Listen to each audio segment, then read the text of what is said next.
I first read The Seed of the Soul in 1989. As with all books I'm excited about, I had also bought copies for my friends and colleagues so everybody could be reading it at the same time. I happened to be the first to finish, which meant I had no one to discuss the book with. So I got my hands on the Mount Shasta, California, phone directory and called Gary Zukav. Mr. Zukav, hello, my name is Oprah. I just want to talk to you about your book and would love for you to come on my show and share your... What did you say your name was? Oprah, could you spell that, please?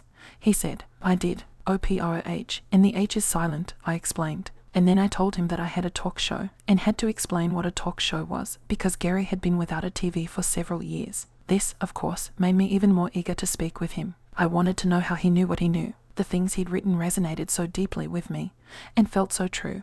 But how did he know for sure? The Seed of the Soul changed the way I see myself. It changed the way I view the world. It caused a profound shift in the way I conduct all my relationships, business and personal. The book came to me at the perfect time, at a moment in my life when I was ready for and open to more connection, more harmony, more peace, more joy. I could sense that there was more to our existence than day-to-day experiences, and the rituals of work and relationships, more to life than our 5 senses could hold. The Seed of the Soul put into words what my own soul already knew and had been trying to tell me. It was such an exhilarating awakening to see affirmed in print what I hadn't discovered the language to articulate myself. When I first read the words multisensory perception, I felt as though Gary had touched a nerve. In fact, the book felt like one great multisensory explosion. Everywhere I looked after reading it, I saw and experienced life in a new light. Gary's book was one aha moment after another, all steering me in the direction of true north. My favorite insight. When the personality comes fully to serve the energy of its soul, that is authentic empowerment. It's no big secret that I have a big personality. I've been using it to my advantage since the 3rd grade. But using that personality to serve my soul and making sure the two were aligned changed the way I did everything. I suddenly recognized all the times I'd gotten off track by letting my personality rule. I started to notice that the degree to which I ever felt unhappiness, discomfort, or despair was in direct proportion to how far I let myself stray from the seed of my soul. The chapter that stirred me most was the one about intention. These words became my living creed. Every action, thought, and feeling is motivated by an intention, and that intention is a cause that exists as one with an effect. If we participate in the cause, it is not possible for us not to participate in the effect. In this most profound way, we are held responsible for our every action, thought, and feeling, which is to say, for our every intention. Those words changed my life. Prior to reading The Seed of the Soul, I suffered from the disease to please. Like millions of people, most of them women, I was a slave to the needs, wants, and desires of others. I would say yes when I seriously wanted to say no.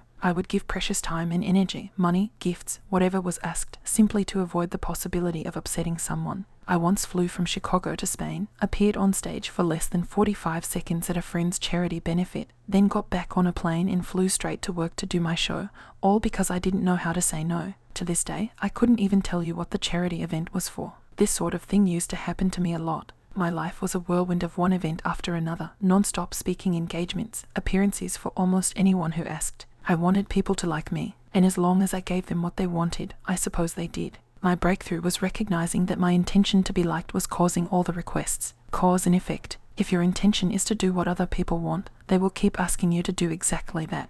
That was an aha moment. When I changed my intention to be about doing what I wanted, what I felt was worthy of my time, the effect automatically changed. 25 years later, today, for me, moving with intentional purpose is like breathing.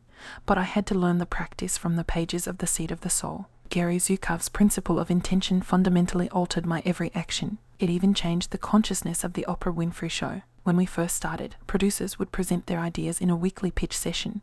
But after encountering Gary's ideas from The Seed of the Soul, I created a new policy. For all the producers, I would say, state your intention for the show first. Why do you want to do it? What do you want the outcome to be? Sometimes producers, who had to fill 200 show slots a year, would make up an intention just to appease me, and I would say, nope, not a good enough reason. Even if the intention had no redeeming value other than, we just want to entertain people and get a high rating, I encouraged all of us to be clear about it. State your case with intention and purpose, and the result will follow suit. On Gary Zukav's first appearance on my show, in 1998, we discussed the nature of the soul. That interview set my career on a new course. Bringing spirituality to daytime television was uncharted territory. Having a conversation about consciousness, responsibility, intention, and the law of cause and effect was not exactly ratings-busting TV, But I told myself, if not now, when? To be honest, had I not owned and controlled the show, Gary's 36 appearances over the years would never have happened. My producers were convinced in the beginning that television wasn't ready for a conversation about the soul,